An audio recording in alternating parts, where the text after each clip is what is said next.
On galérait, il manquait quelque chose en fait sur ce refrain. J'ai fait barre espace et le truc, ça a fait ouh, waouh, c'est bon ça. Ce soir, mon invité est Hubert Blanc-Francard, alias Boombas. Bonsoir Mouloud. Bienvenue dans Verveine Underground. Ton papa, ingénieur du son et producteur de musique, t'as fait un moment écouter quelque chose et c'est un des tout premiers souvenirs musicaux, c'est Michael Jackson. Don't Stop Till You Get Enough. Morceau mythique de Michael Jackson produit par Quincy Jones. Qu'est-ce qu'il a d'incroyable? Pourquoi est-ce que les notes de musique, elles nous attrapent comme ça dès le début? Ça, c'est vraiment la bonne question. Il n'y a pas de boîte à rythme, c'est la fin d'une époque en fait, c'est la fin de l'époque, enfin la fin. Quincy Jones a réuni, il devait faire 60 albums par an, un truc comme ça, et il arrangeait tout, il a réuni une équipe de musiciens incroyable derrière lui. À une époque, on trouvait la maquette de Michael Jackson de ce morceau, et quand tu écoutes la maquette, il y a la mélodie, tu trouves les 2-3 riffs, mais c'est pas pareil. Ça commence avec des chuchotements même. Voilà, exactement. Et là, quand le groupe joue, mon frère m'a raconté, je crois qu'ils sortaient des Grammy Awards, les mecs, un truc comme ça, ils venaient de jouer, et l'autre, Quincy Jones a dit, venez au studio, on enregistre ça, ils sont venus, ils étaient chauds, ils ont enregistré, ça a tourné. Et surtout, après, j'ai découvert que le batteur était blanc, par exemple, ce qui n'est pas une importance incroyable, mais pour moi, j'étais persuadé que c'était un batteur de jazz fou ou pas. Non, c'est un batteur de rythme et de blues blanc. Enfin, c'est complètement mélangé. Il y a aussi ça, chez Quincy Jones, c'est qu'il mélangeait, il s'en fout de savoir d'où venait X ou Y, ni même de quelle musique, il mélangeait les bons ensemble. Et il écrivait aussi beaucoup. Je pense qu'une des raisons de la magie des deux albums, Off the Wall et après Thriller, c'est que les arrangements étaient écrits en fait. On n'écrit plus la musique. En tout cas, pas dans la variété, c'est très très rare. Et lui, les synthés, tous les riffs que tu entends, enfin, je me suis pris la tête pendant des années à analyser, et je sais qu'il y a cette partie-là, et après, je pense que chaque musicien a sa partie de liberté en disant, tiens, regarde ça, tout, mais il y a la structure, et lui, dans sa tête, il savait que ce serait ça. Et en plus, il bossait avec Michael Jackson, qui est quand même un génie au sens mélodique, rythme. Quand tu entends les maquettes, tu sais que c'est pas un pantin qui vient entre deux larmes essayer de chanter, quoi. Mais ça pose aussi la question à laquelle on n'a toujours pas répondu, c'est pourquoi cette basse nous rend fous. Avant que Michael Jackson fasse son cri. C'est ça rend fou. Hein. C'est très simple déjà. Même tu le fais comme ça déjà, c'est bien. Ouais. Tu dis ouais, il est bien. C'est la magie d'une ligne de basse en fait. Il rentre les petites cloches et après il y a et là, moi j'ai vu vraiment Dieu. Et un texte où Michael Jackson parle de Star Wars. Alors ça, je savais pas. Il parle de la Force. En fait, il était dingue de Star Wars. Et c'est pour ça qu'au début, il parle de Force, de trucs comme ça. C'est qu'en fait, il était complètement sur Star Wars. Mais voilà, je pense il y a cette... Et puis surtout aussi, Michael porte la chanson d'une façon incroyable. C'est-à-dire qu'il approche son sommet et donc il chante...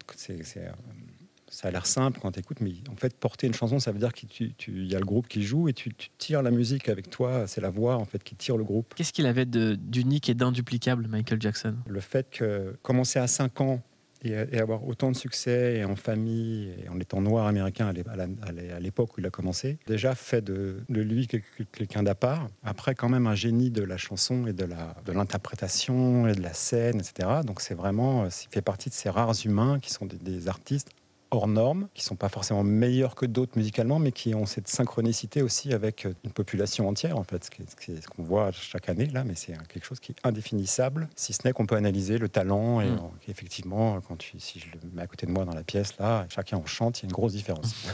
Donc, mais même quand on écoute les émules de Michael Jackson, aujourd'hui, si on se dit The Weeknd ou Bruno Mars, il y a un supplément d'âme indépassable. Oui, parce qu'en plus, même si Bruno Mars et The Weeknd chantent comme des bêtes, mais justement, on y pense. Le fait qu'on pense à Michael Jackson crée déjà le lien, et donc de toute façon... Là, la question, je voudrais la poser à Boombas, l'ingénieur du son, sur le grain de la voix de Michael Jackson. Pourquoi est-ce que ces cris très aigus, il suffit de la poser sur n'importe quel rythme, pourquoi ça pète? En fait, c'est comme un très bon guitariste, un très bon batteur, enfin un très bon musicien, en fait, il a aussi son son. Ça fait partie du costume du musicien. Il y a d'abord la technique, mais après, il y a le son qu'il a. Et un chanteur, il doit aussi, au même titre qu'un guitariste ou un violoncelliste ou qui tu veux, doit maîtriser aussi son instrument qui est sa voix. Il ne doit pas y penser. Et je pense que lui, il travaillait des heures chez lui avant de venir au studio. Il arrivait, il faisait 3 prises. Comme énormément de grands chanteurs. En fait, le studio, c'est pas un endroit de recherche, mais... Si c'est à toi, tant mieux, mais ça, dans les années 70, 80, 90, le studio, tu avais tant de jours. Ça s'entend en fait que c'est un disque qui est fait rapidement. Et voilà, en fait, le fait de maîtriser son instrument fait que déjà, tu maîtrises ton volume, tu connais ton grain. Donc quand tu es derrière le micro, tu n'es pas comme moi à faire près, loin, à gauche, à droite. Tu es devant, t'envoies. À 12 ans, on t'offre ta première batterie. Avant que je l'aie, j'ai découvert l'instrument et j'ai tapé. Un jour, j'ai tapé sur l'instrument et là, j'ai eu une sorte de révélation. Et quand j'ai eu cette batterie, c'était déjà un signe de confiance de mes parents. C'est pas comme un vélo ou c'est un instrument de musique, donc ça on peut projeter quelque chose de confiance et de patience. De confiance et de patience. Parce qu'une fois que j'ai commencé à taper, la batterie était dans leur chambre. Et bon, là, ils ont un petit peu regretté. Mais bon, c'est une grande preuve d'amour d'offrir une batterie. Vraiment une grande preuve d'amour. C'était Phil Collins, In the Air Tonight, et notre invité Hubert Blanc-Francard a une spécialité, c'est l'analyse du son et de la production. Pourquoi est-ce que ce morceau est si important et si étrange en fait? Alors à mon avis, il y a au moins 3 raisons. La première, c'est l'état dans lequel il était quand il l'a fait, mais il n'était pas bien, c'est sûr. Il y a quelque chose qui dans la voix passe tout de suite et qui touche avant même tout le reste. Et après, il y a cette batterie, ça commence avec une petite boîte à rythme et ensuite il tape comme un sourd. Je crois qu'il n'y a pas de charlet, pour ceux qui savent ce que c'est l'instrument c'est des petites cymbales sur laquelle voilà, ça je crois qu'il n'y en a pas. On n'avait jamais entendu vraiment ce son de batterie là. La batterie est hyper en avant et sa voix qui est toute fragile en fait. Il chante, on dirait qu'il va pleurer toutes les 3 phrases et il se met à taper comme un fou sur sa batterie. Et après il y a la mélodie et le son, parce que je crois je sais plus comment il l'a fait chez lui dans mon souvenir, donc ça, en tout cas il a dû enregistrer ça. C'était vraiment un bricolage particulier au niveau du son et il a c'est ces moments magiques qui sont liés de bricolage, d'émotion et il y a les accords, il y a les mélodies aussi bien sûr. Si on retire ça, on n'écoute pas. Qu'est-ce que ça permet de décharger la batterie? Je pense comme tout instrument pour chacun, mais celle-là, c'est pas une colère, mais ça va être une sorte d'énervement lié à des frustrations ou au plaisir quand tout va bien. On joue même mieux quand tout va bien. Mais il y a quelque chose d'abord, on marque le rythme. Le batteur dans un groupe, c'est le boss du tempo. Et il y a il y a l'énergie en fait. Après, quand dans un groupe de base, il y a basse, batterie, guitare, on va dire. Et après, tu as le guitariste qui met à fond ou pas à fond, qui joue, mais qui amène le côté mélodique, harmonique. Le batteur, lui, il est là, c'est la colonne vertébrale. Avec le bassiste, c'est ce qui tient la chanson debout. C'est intéressant ce que tu as dit. On se sent, quand on se sent bien, on joue bien. Ah oui. Il y a ce mythe de l'artiste qui dépressif, qui prend sa guitare ou sa batterie. Oui, alors après, il peut y avoir ça, mais quand même, au moment où quand on est bien, on fait des belles choses. On remonte cette histoire en musique et en 1980, tu as 13 ans et tu découvres l'album Aux armes, etc. de Serge Gainsbourg et le reggae. Non, oui, en fait, cet album, c'est mon père qui le ramène à la maison. Et quand je l'écoute, je comprends pas trop la musique. En fait, je me dis, waouh, c'est incroyable. On n'écoute pas de reggae à la maison. Franchement, en 80, il y avait un peu de Bob Marley, mais je connaissais même pas, je pense. Et donc, j'écoute ça, je me dis, waouh, c'est incroyable. Et puis, cette façon, je connaissais pas non plus Gainsbourg. Et il y avait dans sa façon de parler, il chantait pas, alors que j'adorais le chant. Je me dis, tiens, c'est marrant, je suis hyper sensible. Et il y avait ces paroles imprimées sur la pochette et tout, qui étaient vraiment particulières. Et j'ai eu un coup de cœur grâce à cette alliance justement du reggae, d'une musique que je connaissais pas mais qui m'a tout de suite touché. Et lui, qui encore une fois, là, sa voix, même s'il chante pas, porte vraiment l'affaire. Ce qui est compliqué aujourd'hui à imaginer, c'est la rencontre entre Gainsbourg et le groupe dans le studio Tuff Gong. À quel moment des gens qui voient défiler des chanteurs voient arriver un Français d'une 60aine d'années qui a écrit toutes les paroles dans l'avion. Je pense que sa personnalité, il était tellement déjà très drôle et charismatique, mais au-delà de ça, c'est pour ça que ça suffisait sur les Jamaïcains, c'est que c'était un musicien. Et à un moment ou à un autre, vu la bande qui jouait, quand tu te retrouves ensemble et que parlent la même langue, s'il n'y a pas de problèmes humains qui peuvent arriver, c'est ce que je pense qu'il a dû se passer. Et parce qu'en plus, ils n'ont pas fait beaucoup de disques, toute la bande derrière lui. C'est vraiment incroyable d'avoir ce casting. Mais lui avait ce pouvoir de, je pense, fédérer n'importe qui parce qu'on sent, il se met au piano, enfin voilà, il vivait pour la musique en fait. C'était quoi ton premier contact avec Serge Gainsbourg? Mon père me propose d'être assistant sur un live qu'il va enregistrer et mixer qui en 83 je pense. Et les musiciens qui étaient derrière lui, c'était les musiciens, il y avait 3-4 musiciens qui avaient joué sur le Let's Dance de Bowie. Et donc après ils sont venus faire, donc là je l'ai pas rencontré pendant le concert parce qu'il arrivait 2 secondes avant et il repartait juste après. Mais après, il y a eu le studio, le mixage, et avec ce qu'on appelle les re-re, c'est-à-dire des retouches de sax ou un truc de batterie qui merdait, ou les chœurs. Et là, il est arrivé donc Gainsbourg, et j'ai vu cet homme avec... Bon, là, j'avais 17-18 ans, mais j'avais pas vraiment de notion encore de l'artiste. Et de son importance. Et de son importance par rapport au passé, et de son importance en règle générale. Moi, j'étais resté sur aux armes, etc. En fait. Il paraît que quand Gainsbourg arrivait quelque part, l'atmosphère changeait tout de suite. Bah ouais, en fait, il y a une petite pression qui s'installe. C'est ce qui se fait avec les artistes comme ça qui pèsent, comme on dit. Bonjour Serge. Mais sauf qu'il n'y avait pas de flag Horner, il n'y avait pas de flatteur. Il y avait juste mon père et Philippe le Richomme, très important. Et voilà, on était en quatuor dans la cabine. En fait, tu avais l'impression qu'il ne savait pas trop où il était, mais il savait exactement où il voulait aller. 1996, le début de Cassius. En le faisant de disque, on voulait juste se marrer. L'histoire de Solar était finie, j'avais vraiment un blues de fou. Comment ça s'est fini d'ailleurs ? Ça s'est fini parce qu'en fait, on a fait les 2 albums, et puis après, c'est rentré dans l'histoire de procès à Abracadabran avec Universal, et du coup, il y avait cette pause. Musique. Voilà, beaucoup de blues. J'ai ma fille qui naît. On m'a toujours dit, ouais, quand t'as des enfants, ça te fout la patate et tout. Moi, je me suis dit, tiens, peut-être qu'on devrait faire un disque. Et on s'est enfermé un mois au studio. On a ramené tout ce qu'on avait, et puis en fait, on s'est éclaté. Vraiment, et ça s'entend vachement dans le disque quand je l'écoute maintenant. À un moment, je pouvais plus, j'écoutais plus, mais là, récemment, j'écoutais. Il y a un truc que je n'entendais pas avant, mais un truc de môme, vraiment, dans la façon dont c'est programmé. Tu vois, la version de Cassius 99, c'est un truc de gamin, ça s'entend, quoi. Mais c'est hyper frais, quoi. Et ça a été vraiment le début de notre carrière professionnelle, on va dire. C'était aussi le début des voyages dans le monde. Ah ouais, là, c'était le début du passeport, quoi. Parce que c'est la première fois, en tout cas, il y a toute une vague d'artistes dont la musique a voyagé dans le monde entier. Ouais.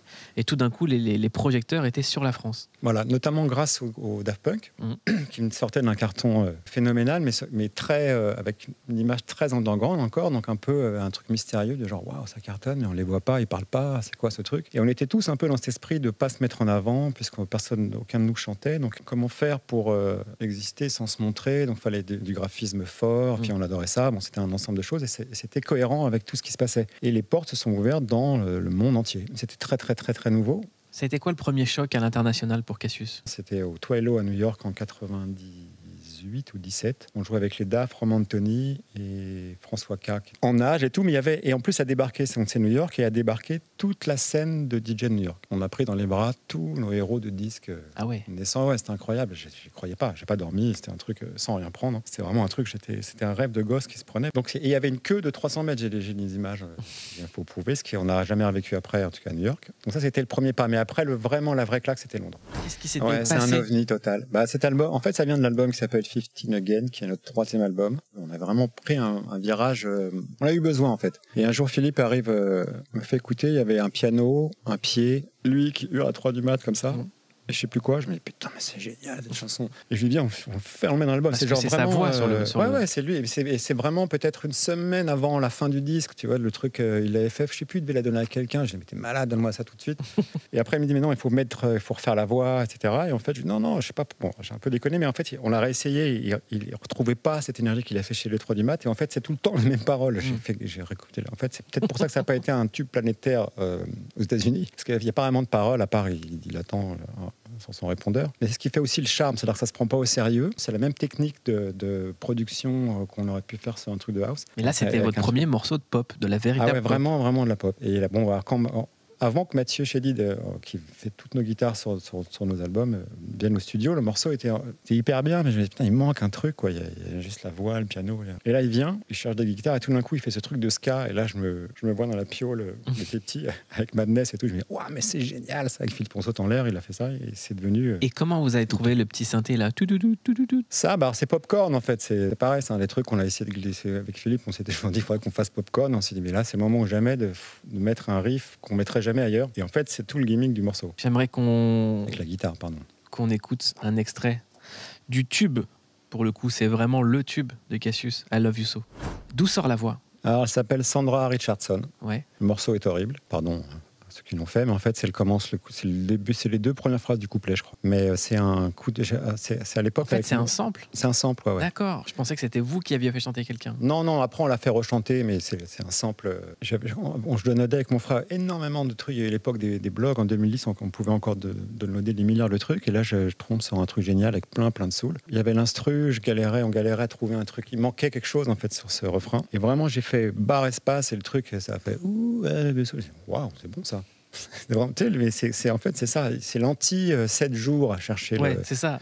Et 7 jours, c'était sur le refrain, les accords, et trouver ce son qui fasse pas. Parce que si tu joues les accords au piano... Mais ce qui est drôle, c'est d'avoir mélangé un sample de soul et un truc complètement cosmique avec des accords de l'espace, des synthés. Ça, c'est vraiment l'alliance de Philippe et moi, en fait. Tout d'un coup, ça fait partie, c'est aussi la musique, en fait. Le son se mélange c'est des résonances, ce truc, ce son, on dirait que tout est à fond. C'est un vrai ovni, je trouve, ce morceau. Et c'est pour ça que c'est une des raisons avec je ne sais quoi qui fait que ça a passé. Ensuite, Cassius, sur le label Headbanger, label fondé par Pedro Winter, sur lequel était signé DJ Mehdi, Justice, la deuxième vague, on dit donc qu'il y a une espèce de deuxième vie pour Cassius. Ouais. Renaissance, ça a commencé en juin 2010 dans une chambre d'hôtel avec Philippe Zdar, Mehdi et Pedro. Est-ce que tu as un souvenir de cette chambre d'hôtel, de ce moment-là ? Ouais, très bien. On était en Écosse. On devait jouer en face du lac du Loch Ness, je crois. On attendait les Justices qui étaient en retard ou qui arrivaient de je sais pas où. C'était pendant la Coupe du Monde, donc quand il y avait ces matchs avec les vuvuzelas, tout le monde hurlait. Donc il y avait ça. Et donc à un moment, on se faisait chier dans la chambre et Philippe dit mais j'ai les morceaux. On venait de faire des morceaux, mais il n'y avait pas le Lusso dans la liste. Donc on fait écouter ça à Mehdi et Pedro. Et donc entre 45 000 trucs, il s'excite comme un fou. Pedro saute en l'air et il nous dit bon quand même laissez-moi les morceaux, je réécoute ça à Paris bien. Et en fait 3 jours après, il nous appelle les mecs, on est à fond, ça vous branche, je vais faire un maxi. On était on n'avait plus rien, plus de maison de disque, on était des logdus quoi. On a dit mais à fond. On s'est tapé dans la main et on lui a amené à Lusso 10 jours après. Et là, c'était un peu la fête au village pour lui parce que au départ, c'était un maxi censé être un maxi. Et là, il savait qu'il y avait un truc un peu plus fort. Elle s'appelle Ljubljana, elle vient de Belgique et elle manipule un instrument d'une beauté rare, la kora. Comment ça va ? Très bien, je suis très contente d'être là, Bonsoir. en bonne compagnie. C'est une connexion qu'on aime bien faire. Tu as grandi dans une famille de musiciens. Tu as commencé par étudier le piano, la guitare, le saxophone et un jour tu as découvert la kora. La kora, c'est l'instrument des griots déjà, qui sont des hommes, les conteurs et les magiciens d'Afrique de l'Ouest. Et c'est un instrument assez sacré parce que la kora sert à partager l'histoire en fait, à transmettre. C'est une sorte de harpe africaine assez folle parce qu'elle est faite d'un fruit, donc c'est très organique. Ça a vraiment une magie en fait, c'est un son assez unique. À 17 ans, tu participes à l'émission The Voice version belge. Tu as assuré les premières parties de Youssou N'Dour. Comment on en arrive là ? Je sais pas. Je pense que tout mon chemin a été parsemé de rencontres. J'ai toujours eu un vrai amour pour la diversité, la culture, l'ouverture à l'autre. Donc c'était très beau pour moi en fait de pouvoir jouer en première partie de Youssou N'Dour et puis aussi avec la kora que je revisite. C'était très beau d'avoir la bénédiction de ce grand artiste et puis dans tout mon parcours en fait globalement de belles rencontres. Quand on prend l'évolution des générations qui se sont installées en Europe, en Belgique, aujourd'hui on voit que les plus jeunes reprennent les instruments, reprennent les traditions, mais d'eux-mêmes en fait, qu'il n'y a pas du tout une volonté imposée, mais dans toutes les scènes, qu'il s'agisse du hip-hop ou même des scènes techno ou électro, il y a toujours aujourd'hui une influence africaine. Et toi, le fait de manipuler la kora, ça t'est venu d'où ? En fait, la kora, elle m'a vraiment choisie. J'étais à 2 doigts d'arrêter mes études de musique. J'ai eu un parcours académique très compliqué, on m'a fait doubler, on m'avait dit que j'avais pas ma place dans le milieu musical. J'ai vraiment demandé à la vie un signe, à un moment donné, où je me sentais très très perdue. Et puis j'ai commencé à faire cette vision pendant des semaines où je me voyais en train de jouer une sorte de harpe. J'étais tellement bien, en fait, j'étais en apesanteur et j'ai été obsédée par cette vision que j'ai cherchée partout, sur Internet. J'ai vu la petite harpe de Astérix et Obélix. C'était pas ça. Génial. Ouais. 1 mois plus tard, je suis partie à Majorque avec ma maman. J'avais fait ce voyage pour lui annoncer que j'arrêtais mes études et que voilà, j'y arriverais pas. Et puis sur la grande place de Majorque, j'entends ce son que j'oublierai jamais, qui m'a clouée sur place. Et j'ai regardé partout autour de moi et j'ai vu cet homme en train de jouer de cet instrument et c'est comme un coup de foudre en fait. J'ai su que c'était elle. J'aimerais qu'on écoute, parce que tu es venue avec une kora, Ljubljana, interprétée Self Love.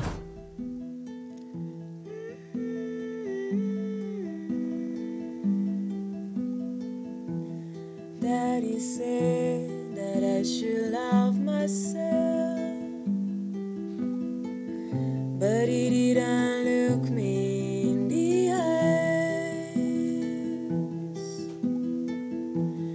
All I saw was a reflection, my hero with imperfection, and no place to hide. Self-love is so hard to find. You give yourself away and you wonder why. Self-love is so hard to find when you only see yourself from their eyes.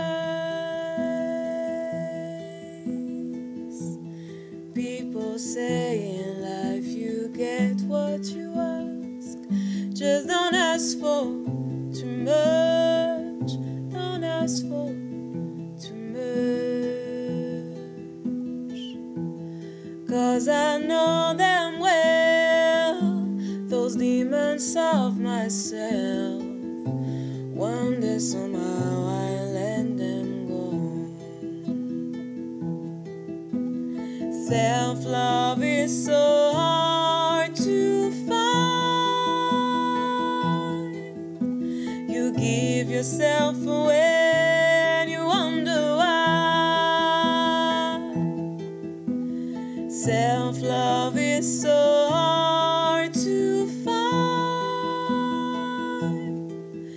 when you only see yourself from their eyes.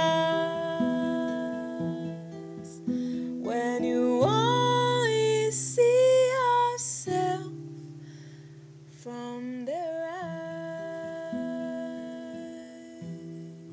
Nous sommes en compagnie d'Hubert Blanc-Francard et de Loubiana qui interprètent avec brio ce morceau Self-Love à la Cora. Et on a demandé une petite cover, une reprise, ce qu'on appelle ici une couverture, parce qu'on est dans Verven Underground, on aime bien les petites choses qui nous réchauffent. Et tu as choisi Billie Eilish avec Everything I Wanted.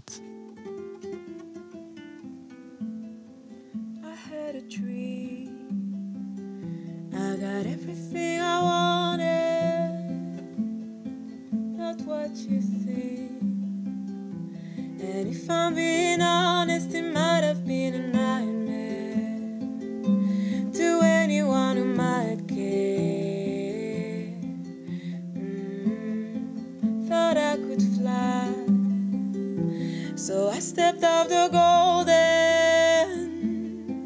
Nobody cried, nobody even noticed. I saw them standing right there.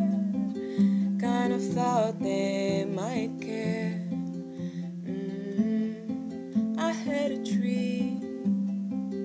I got everything I wanted, but when I wake up, I see you with me, and you say, as long as I'm here, no one can hurt you. Don't wanna lie here, but you can learn to. If I could change the way that you see yourself, you wouldn't wonder why you're here. They don't deserve you.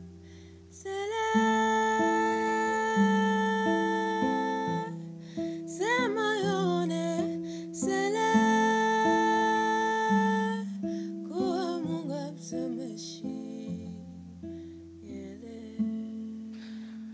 Bravo, merci Loubiana. Avec grand plaisir. Qu'est-ce qu'on peut te souhaiter? Allez, comme ça, je dirais beaucoup de concerts, beaucoup de musique et beaucoup d'amour. Allez, comme ça, je te dis merci. On vient de prendre une petite claque. Ouais, merci. Merci, c'est très très beau. Et en plus, c'est un instrument incroyable de douceur, l'organique, je pense. Ouais. Bah, merci En beaucoup. plus du talent. Ouais. Écoute, on comprend pourquoi l'instrument t'a trouvé.